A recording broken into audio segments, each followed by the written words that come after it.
gastamos este mês para falar sobre Ano Novo, Vida Nova. Gastamos não, investimos este mês para pensar sobre isso. Você vai se lembrar que logo no início nós pensamos assim, olha, nós temos muitos motivos para ter esperança de que este ano vai ser melhor, que ele pode ser melhor e que ele deve ser melhor. Da maneira como Deus trata a humanidade desde o início, desde o primeiro pecado, ele foi gracioso, enviou Jesus para nos justificar, tem nos envolvido com o seu amor, e o Espírito e o próprio Cristo estão intercedendo por nós agora. Nós estávamos orando aqui pelo nosso irmão, e a palavra de Deus diz lá em Romanos 8, que tanto o Espírito, nesta hora que a gente tenta encontrar palavras para fazer o pedido certo, o Espírito de Deus intercede por nós com gemidos inexprimíveis. Se a gente não conseguiu expressar algo corretamente a Deus, o Espírito levou aquilo que é o melhor para a vida de cada um, para a vida do Marcos de maneira especial, como nós oramos. E que o próprio Cristo está à direita de Deus, de onde intercede por nós. E diante desses motivos, Paulo então dá aquele grito de vitória: Deus é por nós. Quem vai nos acusar se Deus é por nós? Quem tentará alguma coisa contra nós se Deus é por nós? Então nós temos todos os motivos para crermos, sermos este povo da esperança, como eu tenho falado. E depois nós vamos ver que o fruto do Espírito é uma proposta de Deus a que a gente tenha uma vida diferente, que a gente não caia na mesmice, que a gente não caia naquele legalismo que acontecia na igreja de Gálatas, e nós vimos ali que as 3 primeiras características do fruto do Espírito, quem lembra quais são? Amor, alegria e paz. Que essas 3 características são características que surgem por causa do nosso relacionamento com Deus. É tendo compreensão do amor de Deus, do quanto Deus me ama, que eu consigo ter uma percepção e uma mudança na maneira de enxergar esta realidade. Nós acabamos de ver aqui, se esse Deus já fez tudo isso por mim, por que eu devo temer? Eu posso viver de maneira contente, porque eu sei que se tudo não der certo nesta vida, vai dar na eternidade. Então, por isso que Paulo falou, onde está a morte, a tua vitória? Por isso que ele desdenha da morte. Você não tem mais poder sobre mim. Se eu viver, eu vivo para Cristo. E se eu morrer, eu estarei com Cristo. A morte não tem mais poder sobre a minha vida. Eu posso enfrentar a vida de maneira contente, porque este amor de Deus fez a paz entre Deus e eu deixei de ser inimigo de Deus, e a paz de Cristo veio morar no meu coração. Então, as 3 primeiras características do fruto do Espírito têm a ver com o nosso relacionamento com Deus. As outras 3, quem lembra? Paciência, amabilidade, bondade. Paciência, amabilidade e bondade. Essas 3 características têm a ver com a maneira como eu me relaciono com o meu próximo. Eu tenho um relacionamento com Deus, e o fato de eu ter um relacionamento com Deus faz com que eu tenha uma mudança de comportamento no meu relacionamento com o meu próximo. Assim como Deus foi paciente comigo, na minha incredulidade, na minha resistência, eu sou capaz de ser paciente com o outro até que ele possa ter um encontro com Cristo. Não é ser paciente indefinidamente com os erros dos outros, mas é ser paciente aguardando que ele chegue à compreensão. Ser amável, assim como Deus tratou com amabilidade, ou aquelas expressões de carinho, e às vezes a gente fala assim que Deus traz uns presentes carinhosos na nossa vida, cumprindo algumas coisas tão especiais na nossa vida, e nós tivemos alguns exemplos como de Obed-Meleque, que cuidou com carinho, ou do samaritano que cuidou do outro com carinho, que foi amável com o outro, e por fim a bondade, que é tornar concreto o bem para a vida do outro. Não é só tratá-lo bem. O Tiago fala a certa ocasião, que a gente vai estudar isso às quartas-feiras, ele fala assim, que adianta você chegar para a pessoa e falar assim, a pessoa está passando fome, e você dizer para ela assim, vai com Deus. É muito amável, por exemplo, alguém estar passando fome, eu falar, eu quero orar por você. Vem cá comigo, eu vou orar por você, vai na paz. eu estou sendo amável. Eu dei meu tempo, eu orei por ela. Mas ser bondoso é eu pegar aqui e falar, ó, tô R$50, compra 1 quilo de carne, leva para casa você que está com fome. Tiago está falando disso, que quando esse amor de Deus, essa alegria de Deus, essa paz de Deus domina o nosso coração, os relacionamentos com o próximo, eles se tornam concretos e diferentes. Nós somos amáveis uns com os outros, nós somos pacientes uns com os outros e nós somos bondosos. Hoje, nós vamos falar sobre 3 características que têm a ver com o nosso interior. Tem a ver com aquilo que nós somos.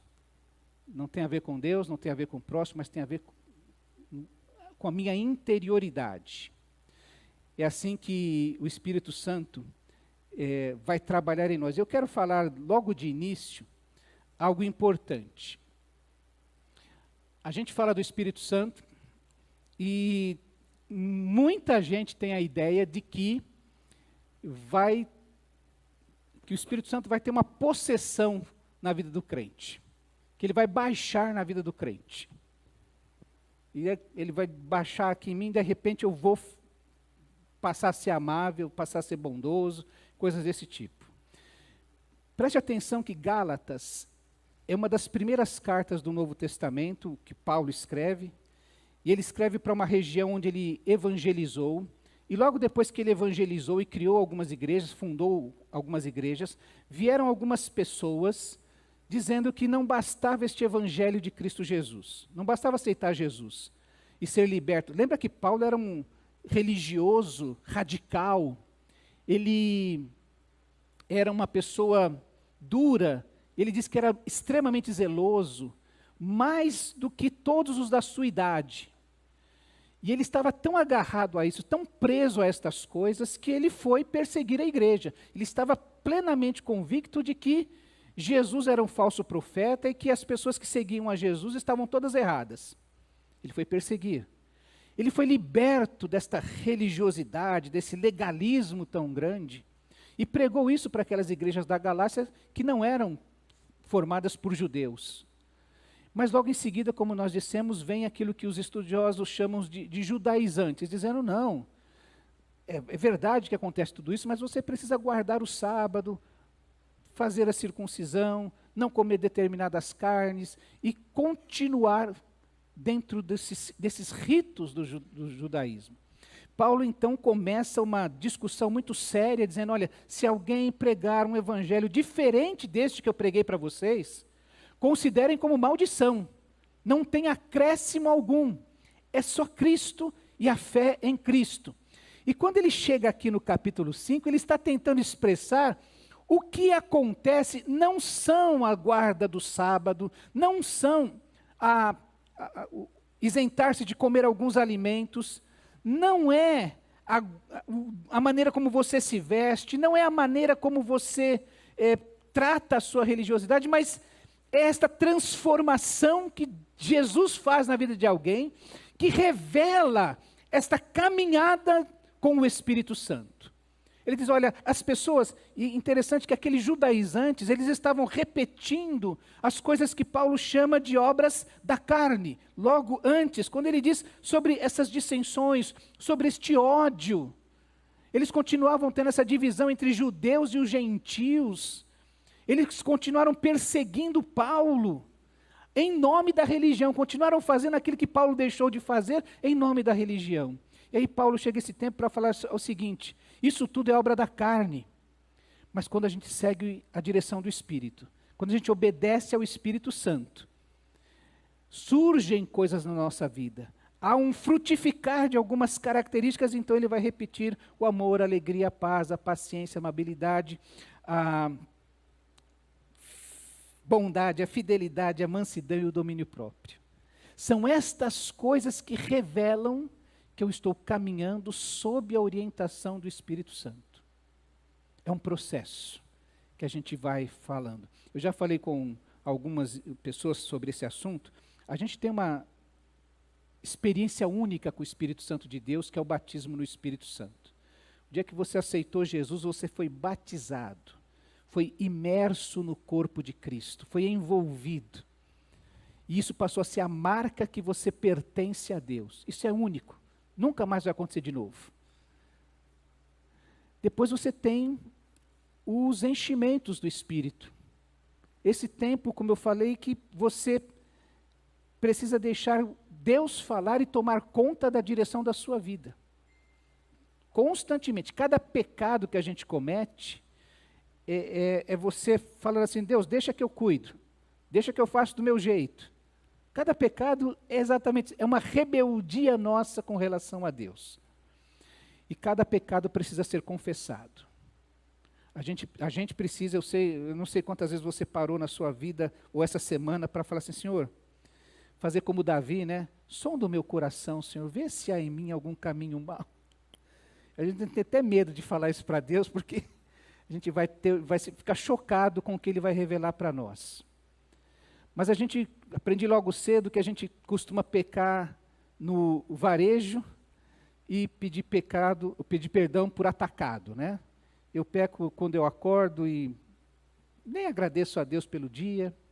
Às vezes trato rispidamente a esposa. Vou na rua, pego direção, daqui a pouco solto um palavrão para alguém que me fechou no trânsito. E respondo mal no WhatsApp, quando surge um negócio lá no grupo. Solto uma palavra não sábia, para não dizer outra coisa. E vou pecando. Aí chega de noite, antes de dormir, Senhor, perdoa a multidão dos meus pecados. Eu nem tenho consciência do que foi que eu fiz de errado. Eu não voltei para falar com a minha esposa e falar assim, me perdoa, eu me excedi. Eu estou pouco ligando se aquela pessoa que eu xinguei, eu tenho até um colega que contou essa história, ele foi pastorear no interior, e pastor novo na cidade, não conhecia o trânsito, fez uma barbeiragem, e o outro xingou ele. E ele indo para a igreja. E chegou na igreja, era o irmão da igreja, que tinha xingado ele. Isso é coisa verídica, gente. Então, eu não estou pouco ligando se a outra pessoa que eu xinguei, se ela entendeu, se ela se magoou, se era um irmão, qual foi o testemunho que eu dei, que o meu carro tem lá, né? O Senhor é meu pastor, nada me faltará. Aí você xinga e vai embora e a pessoa fica olhando lá na traseira do seu carro, aquele versículo bonito. A gente precisa, para ser cheio do Espírito, esses enchimentos, colocar a nossa vida em ordem. Diariamente, constantemente. Confessar os nossos pecados a Deus para expirar o pecado pela confissão e inspirar o perdão pela fé. E cada vez que eu faço isso, o Espírito volta a ter controle sobre a minha vida. Senão eu continuo vivendo na carne, seguindo as obras da carne, seguindo o meu jeito de ser. Tá? Um terceiro momento são os dons. Dom é serviço. Não fique esperando, uma hora vai cair um dom na minha cabeça, na minha vida, aí eu vou poder servir. Não. Dom é serviço. Dom é servir. Dom é buscar a edificação da igreja. Dom é buscar a glorificação do Senhor. Começa a servir. E os seus dons vão se manifestar, vão ser usados por Deus. Temos o fruto do Espírito. O fruto do Espírito é um processo, é uma história.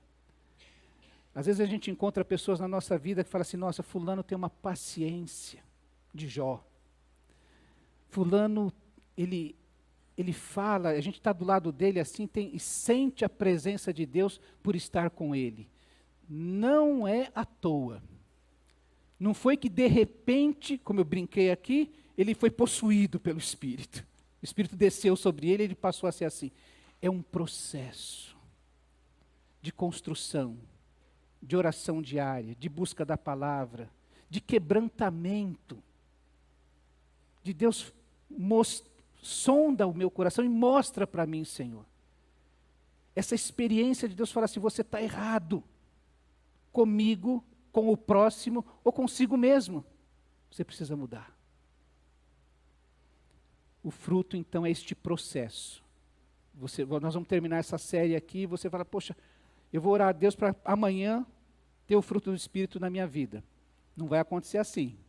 Mas você vai desejar de Deus isso. Você vai lutar com Deus por isso. Você vai buscar diante de Deus isso. Então o fruto é esse processo. E que vai contra exatamente aquilo que Paulo fala lá em Romanos no capítulo 7, aquela luta interior que todo ser humano tem e que é uma batalha perdida.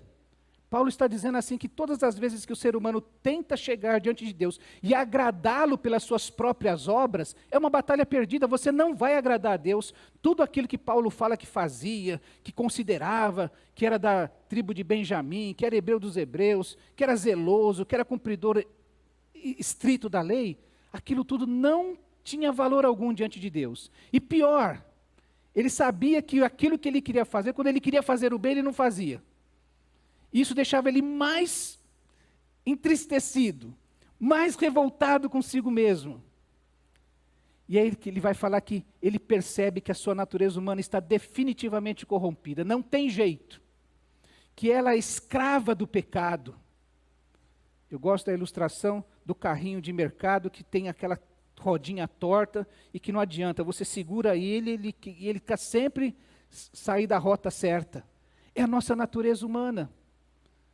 A gente se deixar por nós mesmos, nós faremos errado. E não tem jeito. A gente quer fazer o bem, mas não consegue. Eu vi uma ilustração, até já contei para os irmãos de alguém, e eu me entendi perfeitamente nessa ilustração, quando ele fala assim que você já jogou bola, e aí você pensa, vou botar a bola no peito, deixar na coxa, driblar e tal, e quando você vê alguém mais novo que você, a bola nem chegou em você. Você tinha a intenção de fazer tudo aquilo, aquela jogada maravilhosa, mas você não consegue fazer. A mente até deseja, mas o corpo não acompanha. E às vezes ser escravo do pecado é isso, a gente tem a intenção de fazer, mas não consegue fazer. Paulo fala sobre isso, que nós somos incapazes de satisfazer as exigências da lei. E quando Jesus está falando com seus discípulos, aquelas últimas palavras naquela ceia, que nós até citamos aqui, ele diz, olha, eu sou a videira. Eu sou esse tronco de onde a seiva surge e nutre os galhos. Vocês são os galhos. Se vocês estiverem ligados em mim, vocês vão receber essa seiva, vocês vão receber esta energia, vocês vão receber este poder, vocês vão receber amor, alegria, paz, paciência, amabilidade, bondade. Vocês vão receber essas coisas todas. Mas se vocês não estiverem em mim, vocês não vão ser que nem galhos separados da videira, que secam e só servem para ser jogado no fogo, não tem utilidade alguma. E ele fala assim, olha, o Pai é glorificado quando vocês estão ligados em mim e conseguem dar muitos frutos que glorificam o Pai. Não glorifica a nenhum de vocês, mas glorifica o Pai. E esse é o único caminho. E ele diz que esta ligação que nós temos, essa íntima comunhão que nós temos com o Senhor Jesus, ela é a prova da nossa ligação com Ele. Fulano não tem tempo. Minha esposa, minhas filhas, seu marido, sua esposa, sua mãe, seu filho, não importa, se você presta atenção, não tem tempo de ler a Bíblia. Não acha importante uma vida de oração. Não acha importante servir a igreja. Me engana que eu gosto, que está amando a Deus. Esse pessoal que fala, sexta-feira, eu acho que não preciso de igreja. Eu oro a Deus em casa, eu falo com Deus. Ele está se enganando a si mesmo. Quando Jesus fala sobre isso, ele diz que é essa íntima ligação com Jesus. É ela mesma a prova de que está ligado a Jesus. É a condição para ser produtivo. É a condição para ser produtivo. Muito esforço na carne não produz 1% do que uma pessoa dependente do Espírito, dependente da direção, da orientação e do poder do Espírito, pode produzir. Seja para a obra do Senhor, seja na sua própria vida. Eu quero ser paciente. Você deve ter ouvido, hoje de manhã a gente conversava sobre isso, e é interessante como as pessoas vão pegando as coisas da mensagem aos pouquinhos, né? E nós estamos falando sobre paciência. Aí eu decido, eu falei, eu sou uma pessoa impaciente, então vou ser paciente. Eu já contei para os irmãos que eu tentei ser paciente com a minha irmã quando ela pegou meu pãozinho. E que terminou eu socando a cara no travesseiro. Porque eu vou ser paciente, assim, ó, eu vou ser paciente. Eu vou amar. Porque eu queria fazer isso na minha carne. Eu desejava servir a Jesus. Eu falei, eu quero ter essas coisas na minha vida. Mas eu estava querendo fazer pelas minhas próprias forças. Foi preciso eu cair em choro, em quebrantamento. E falar, Senhor, eu quero essa vida. Ou o Senhor me dá essa vida, ou então o Senhor me leva desse mundo. Para que Ele, depois disso, então eu tive essa experiência com uns 16 anos, mais ou menos, 15, 16 anos. Então Deus está já há 40 e tantos anos me quebrantando, diariamente, constantemente, para me tornar uma pessoa paciente, amável, e outras coisas que nós vamos ver aqui hoje. Ele diz que essa é a condição para sermos produtivos. Produzir frutos que glorifiquem o Pai. Às vezes a gente pode até, e a gente encontra pessoas que falam, eu fiz isso, fiz aquilo, construí, dei, doei, fiz aquilo tudo, e quando você olha, fala assim, mas eu não queria ser como essa pessoa. Eu não gostaria de ser como ela. E você conhece outras pessoas que você fica admirado com a transformação que ela viveu. Então, essas 3 características que nós vamos ver agora, prometo ser objetivo, elas têm a ver com nossa interioridade, com aquilo que nós buscamos ser. É a conquista de nós mesmos. É eu ser submisso, eu dominar-me a mim mesmo. Tá? O primeiro deles é fidelidade, que nesse caso é como ser confiável, leal, comprometido. E a ideia de fidelidade aqui é integridade.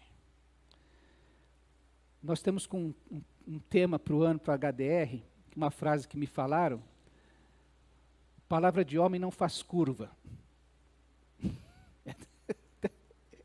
Isso é sério, não é? Não é só palavra de homem. Talvez para as mulheres também possam pensar nisso, que palavra de mulher não faz curva. Palavra de ninguém deve fazer curva. Deve ser duvidosa. Vocês lembram o que Jesus, no Sermão do Monte, vai falando para os discípulos? Ele fala sobre, eu vou ler aqui, tentar ler de maneira calma para todos entenderem. Ele fala assim, vocês também ouviram o que foi dito aos antepassados, não jure falsamente, mas cumpra os juramentos que você fez diante do Senhor. Ninguém tem que fazer juramento diante de Deus. Aliás, nós não somos incentivados a fazê-lo, mas se fez, cumpra. Mas eu digo, não jurem de forma alguma, nem pelos céus, porque é o trono de Deus, nem pela terra, porque é o estrado dos seus pés, nem por Jerusalém, porque é a cidade do grande rei. E não jure pela sua cabeça, pois você não pode tornar branco ou preto nenhum fio da sua cabeça. E ele termina, seja o seu sim, sim, e o seu não, não. O que passar disso vem do maligno. Então, quando seu filho chega para você e fala assim, mãe, eu juro por Deus que... Você já fica na dúvida, né? Aliás, ele tem que jurar porque você já está duvidando dele. Não é? Aí eu juro que foi... E quando a gente chega a esse ponto, ter que jurar que a gente está fazendo, é porque a nossa palavra já não tem tanto valor como deveria ter. Como diziam os antigos, o fio do bigode já não vale tanto. Jesus está falando isso, olha, todo mundo tem que conhecer você de uma maneira tão clara, que quando fulano fala que vai, vai, quando ele diz que não vai, não vai, se ele diz que gosta, gosta, se ele diz que não gosta, não gosta. Ele não tem meias palavras. É o que Jesus está dizendo. E isso é ter essa característica que Jesus chama de fidelidade, de integridade na sua vida. Tiago, o irmão de Jesus, vai falar a mesma coisa, dizendo que nós temos que tomar cuidado com a nossa palavra, especialmente diante das tribulações. Vêm as lutas na nossa vida, por exemplo, a gente vai, como eu disse assim, a gente vai se vivendo de maneira relapsa, até que surge uma luta muito grande. Aí a gente promete para Deus: Senhor, se o Senhor me livrar dessa, eu nunca mais falho com dízimo. Ou eu nunca mais falto na escola da caminhada. Eu prometo que esse ano vou servir no ministério assim. E a gente faz aqueles juramentos, aquelas promessas meio doidas, que provavelmente a gente não vai conseguir cumprir. E Tiago está falando exatamente sobre isso. Sobretudo, meus irmãos, não jurem, e ele repete as palavras de Jesus, nem pelo céu, nem pela terra, porque seja o sim de vocês sim e o não, não, para que não caiam em condenação. Como eu disse, ninguém tem que fazer nenhum tipo de juramento, nenhum tipo de promessa diante de Deus, mas diante das minhas lutas eu fui lá e prometi que eu nunca mais ia falhar. E aí eu falho. E Deus fala: eu não cobrei isso de você. Foi você que se condenou, porque você que prometeu. Então quem fala demais, acontece disso. Tiago está falando dessa questão quando a gente está diante das lutas, das provações, que a gente, ao invés de ir e olhar o exemplo dos profetas do Antigo Testamento, que são exemplo de paciência, de cuidar, de maneira de agir, a gente vai fazer promessas tolas a Deus, que Ele não está pedindo. Tá?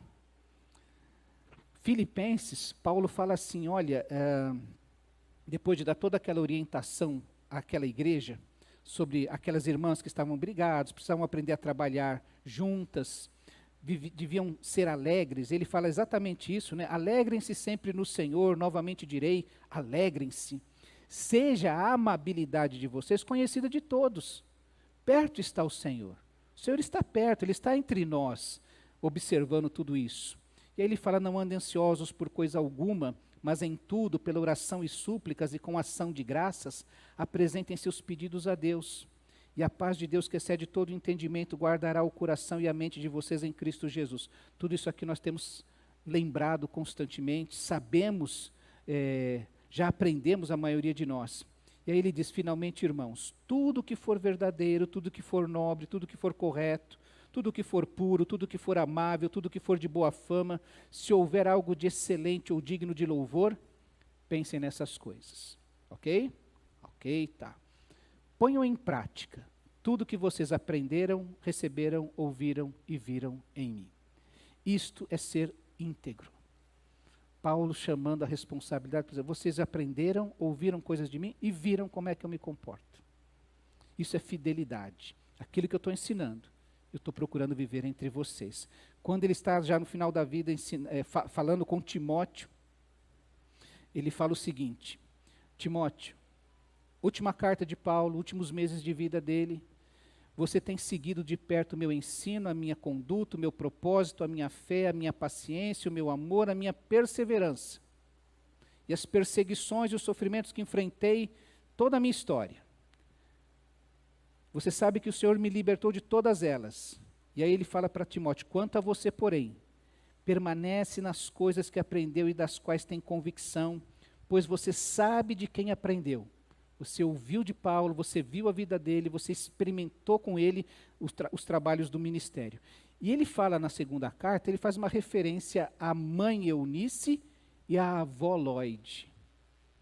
A fé que as duas tiveram. Ele diz assim: eu dou graças a meu Deus, a quem sirvo com a consciência limpa. Timóteo, lembra de mim. Eu tenho uma consciência limpa. Como serviram também os meus antepassados, ao lembrar-me constantemente de você, noite e dia, em minhas orações. Lembro-me das suas lágrimas e desejo muito vê-lo, para que a minha alegria seja completa. Recordo-me da sua fé não fingida, que primeiro habitou em sua avó Lloyd e em sua mãe Eunice. E estou convencido de que também habita em você. Por esta razão torno a lembrá-lo que mantenha viva a chama do dom de Deus que está em você, mediante a imposição das minhas mãos. Pois Deus não nos deu espírito de covardia, mas de poder, de amor e de equilíbrio. O que Paulo está falando para Timóteo? Quais eram as circunstâncias de Timóteo? Ele fala que Timóteo, ele recordava das lágrimas de Timóteo. Timóteo devia estar vivendo um tempo de muita angústia, de muita tristeza, de muitas lutas, a tal ponto de pensar em deixar o ministério. por isso que Paulo diz, você precisa reavivar a chama do dom que há em você.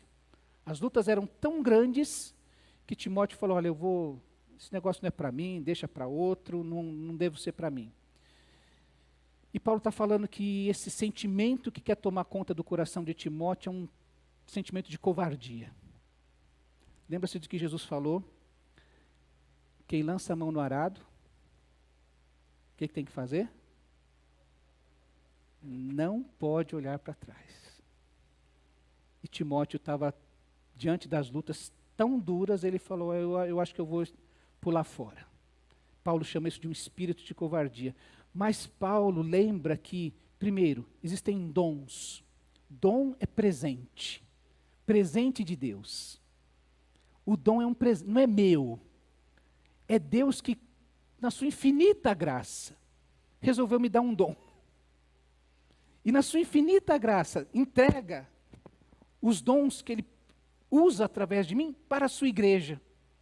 Os seus dons são isso. Eles não são seus para a sua glória. Foi Deus que resolveu te dar esses dons para você servir a igreja. Por isso que eu digo que dom é serviço. Tá? Paulo lembra que Deus concedeu dons a Timóteo, que Deus confirmou isso através da igreja com a imposição de mãos do próprio Paulo, e que o espírito que ele nos deu é um espírito de poder, de amor e de equilíbrio. Poder, amor e equilíbrio. E por isso, que quando ele fala sobre isso, ele fala dessa fé não fingida que habitou na sua avó Lloyd, na sua mãe Eunice, tenho certeza que habita em você, e que você viu em mim todo o tempo que você caminhou comigo no ministério. O que é essa fé não fingida? É uma fé que serve para todo dia. Fé que serve para todo dia. Amanhã de manhã você não vai estar no culto, não vai ter pastor para pregar, não vai ter grupo de louvor para ministrar, você vai ter que enfrentar o seu dia. Vai ter que carregar a sua própria carga. A sua fé vai te caminhar nesse sentido. O seu Deus vai estar do seu lado. Esse Espírito que nos dá poder, amor e moderação, ou equilíbrio, estará do seu lado. Ele habita em você, ele fala com você. É uma fé para todo dia. É uma fé que habita em tempos difíceis. Tempos das lágrimas de Timóteo. Timóteo está lá chorando, este espírito está ali. Timóteo está com esses sentimentos de covardia, de desistir, de mudar. Esse espírito está ali. Os tempos difíceis de Paulo. Ele está terminando seu ministério, ele está escrevendo essa carta. E ele vai falar que ele se sente só. No finalzinho da carta ele diz assim, só Lucas está comigo. E ainda vai acrescentar, todos me abandonaram. Cada um foi para o seu lado. Eu estou preso e sozinho. Só Lucas que está aqui próximo de mim. Ele lembra que ele está desapontado. Porque ele diz assim, Demas amou o presente século. Ele amou este mundo e me abandonou. Alexandre, pior ainda, ele causou-me muitos males. Alexandre o ferreiro, ele me causou muitos males. Ele está desapontado com gente que caminhou com ele. E ele sabe que está preso e que vai morrer. Porque ele diz, eu já estou sendo derramado como uma oferta de bebida. Está próximo o tempo da minha partida. O eufemismo, está próximo o tempo de eu morrer. Eu vou morrer dentro em breve. Paulo, nessa hora, o espírito que habita nele, o espírito que ele decide seguir a orientação, ele podia estar ali na cadeia e começar a praguejar contra Deus, praguejar contra essas pessoas que o desapontaram. Ele podia criar dissensão, mostrar facção, inveja. Eu queria ser que nem Demas, que amou o presente século, que está se dando bem na vida. Ele podia tomar uma série de outras atitudes. Mas ele prefere cuidar de Timóteo em suas carências. Timóteo, não se entregue a esse espírito de covardia. Lembra do dom que Deus te deu.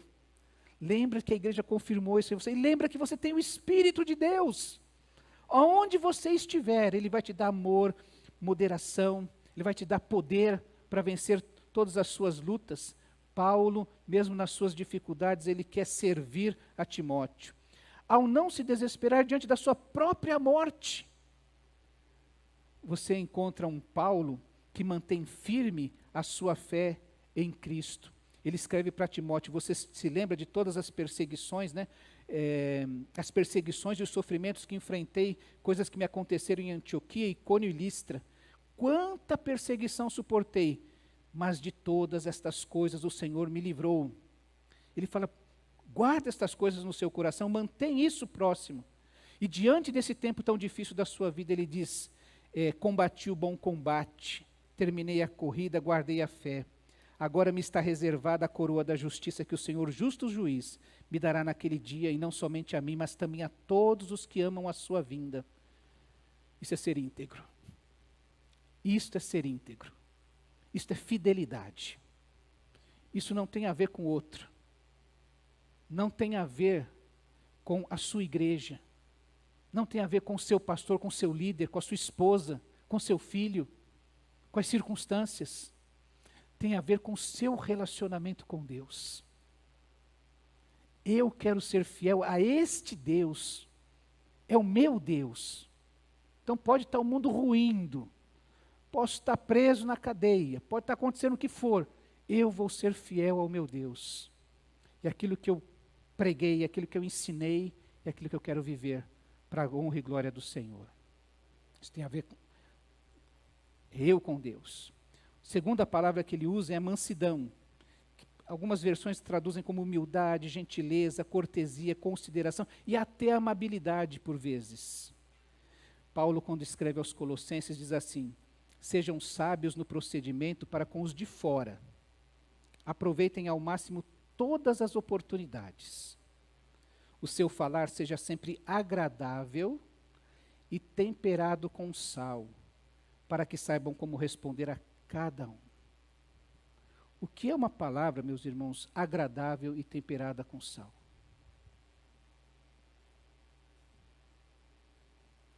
Os irmãos já conhecem o pastor Edivaldo suficientemente para saber do que eu estou falando.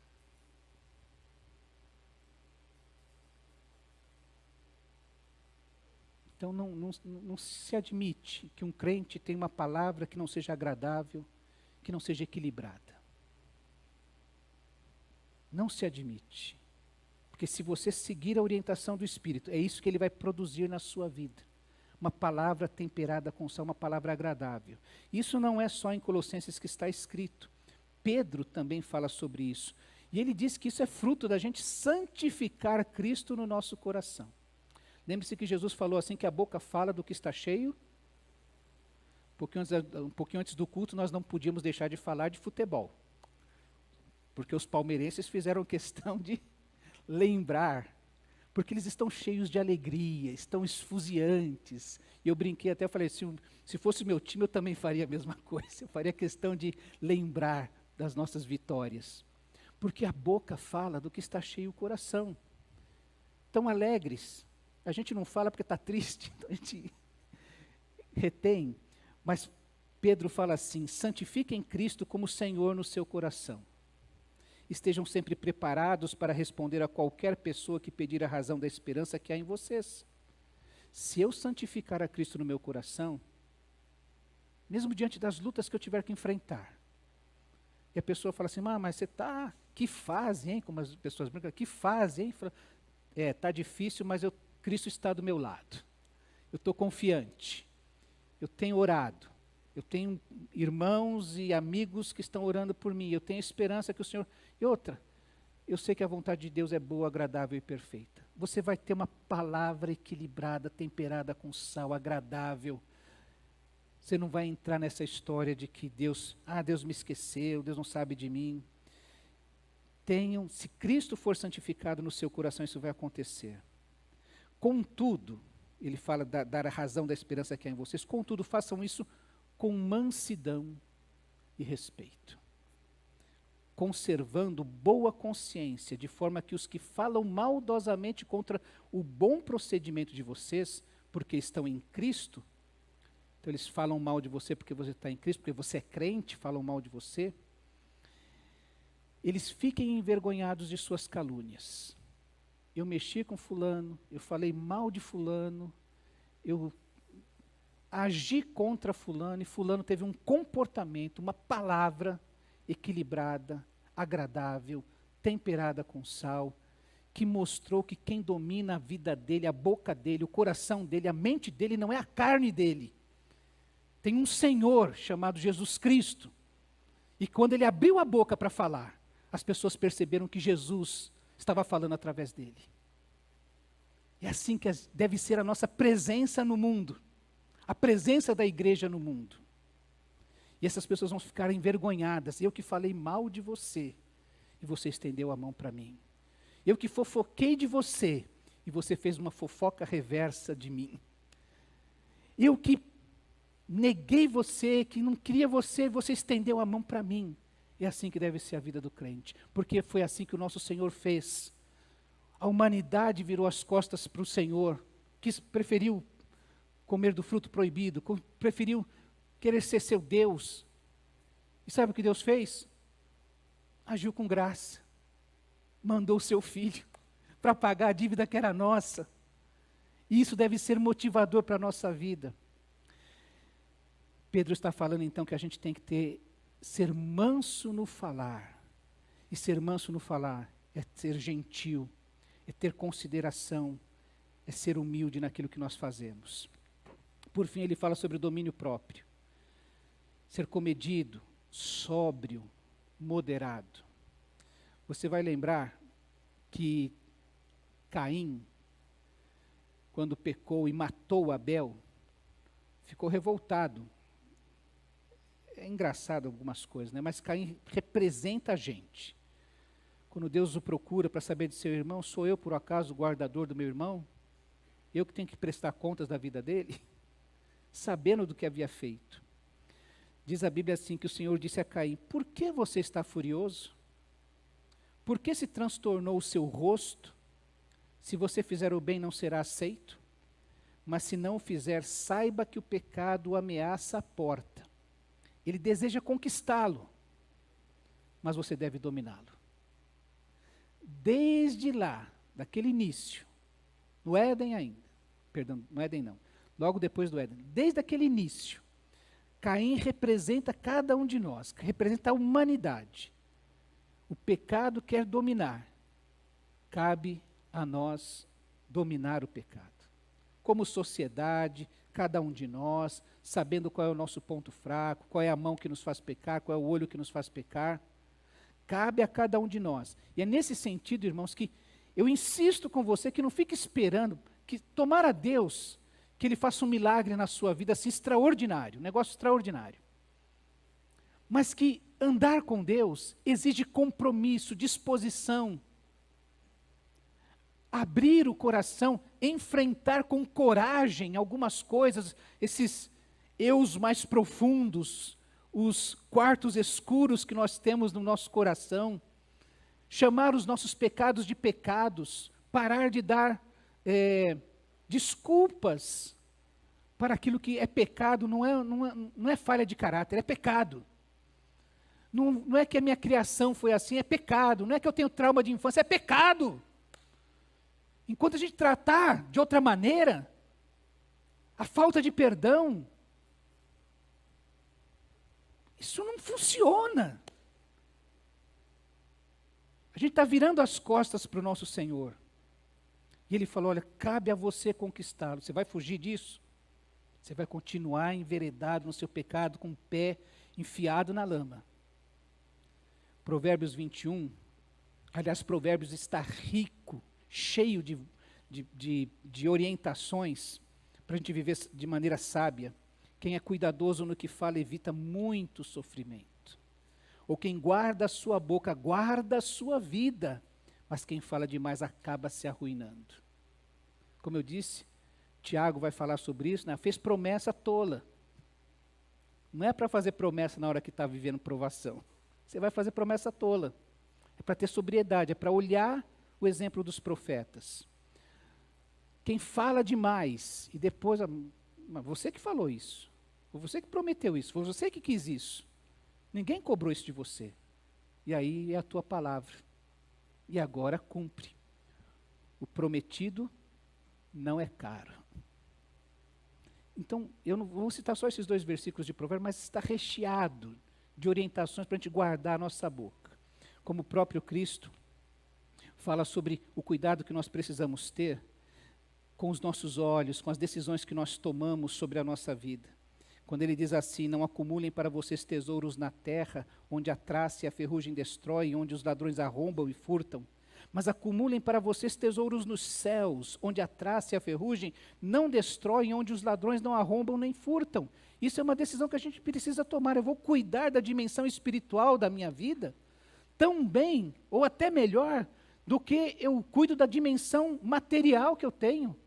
Eu sou zeloso com os meus horários, com os meus compromissos, com os pagamentos das minhas contas em dia, com os meus clientes, com os meus fornecedores, com os meus funcionários, com o meu patrão, mas sou relapso com outras coisas que têm a ver com a minha vida espiritual.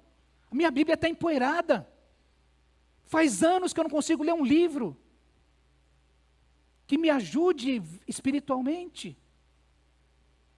Jesus está falando disso aqui. Pois onde estiver o seu tesouro, aí também estará o seu coração. E ele diz: olha, os olhos são a candeia do corpo. Se os seus olhos forem bons, todo o seu corpo será cheio de luz, mas se os seus olhos forem maus, todo o seu corpo será cheio de trevas. Portanto, se a luz que está dentro de você são trevas, que tremendas trevas são! Ninguém pode servir a 2 senhores, pois odiará um e amará o outro, ou se dedicará a um e desprezará o outro. Vocês não podem servir a Deus e ao dinheiro ou a mamão, ele está falando. E olha, quem tem que decidir é vocês. Jesus está fazendo um convite aos seus ouvintes, aos seus discípulos, e falou: olha, vocês têm que tomar uma decisão sobre isso. Tiago, mais uma vez, ele faz um texto longo e estamos encerrando basicamente. Meus irmãos, não sejam muitos de vocês mestres, pois vocês sabem que nós, os que ensinamos, seremos julgados com maior rigor. E como é comum a gente ouvir: fulano fala não sei o quê, mas a vida dele não condiz com o que ele fala. É por isso que integridade foi a primeira palavra que o fruto do Espírito deve promover, e é uma relação minha comigo mesmo. Todos tropeçamos de muitas maneiras. Se alguém não tropeça no falar, tal homem é perfeito, sendo também capaz de dominar todo o seu corpo. Quando colocamos freios na boca dos cavalos para que eles nos obedeçam, podemos controlar o animal todo. Tomem também como exemplo os navios. Embora sejam tão grandes e impelidos por fortes ventos, são dirigidos por um leme muito pequeno, conforme a vontade do piloto. E aí ele faz a seguinte comparação: semelhantemente, a língua é um pequeno órgão do corpo, mas se vangloria de grandes coisas. Vejam como um grande bosque incendiado por uma simples fagulha.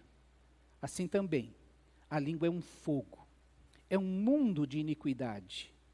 Colocada entre os membros do nosso corpo, contamina a pessoa por inteiro, incendeia todo o curso de sua vida, porque fala demais e aí tem que honrar o que falou. E aí faz promessas erradas e tem que cumprir, não é? Colocada como contamina a pessoa por inteiro, incendeia todo o curso de sua vida, sendo ela mesma incendiada pelo inferno. E aí, quando Paulo fala sobre as obras da carne, e muitas coisas, não são os traumas de infância, não são dificuldades de relacionamento, não são desculpas que a gente dá, são coisas que o inferno tem brecha na nossa vida. Ela é incendiada pelo inferno. Toda espécie de animais, aves, répteis e criaturas do mar doma-se e tem sido domada pela espécie humana. A língua, porém, ninguém consegue domar.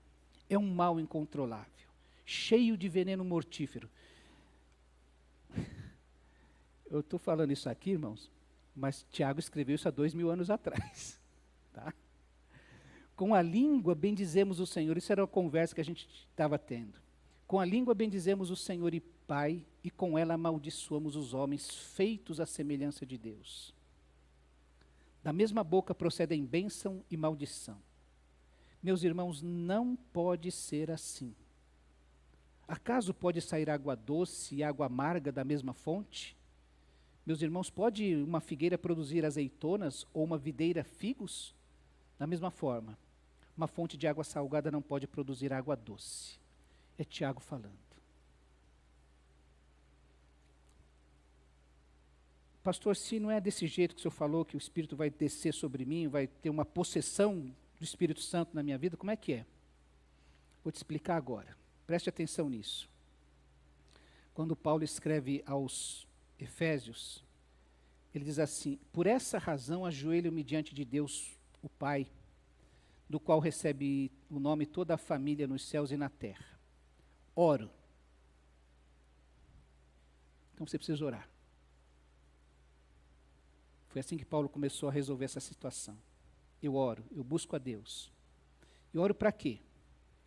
Com as suas gloriosas riquezas, Ele, Deus, fortaleça no íntimo do seu ser, ou o homem interior, em algumas versões fala-se o homem interior, que Ele os fortaleça no íntimo do seu ser, com poder, por meio do seu Espírito.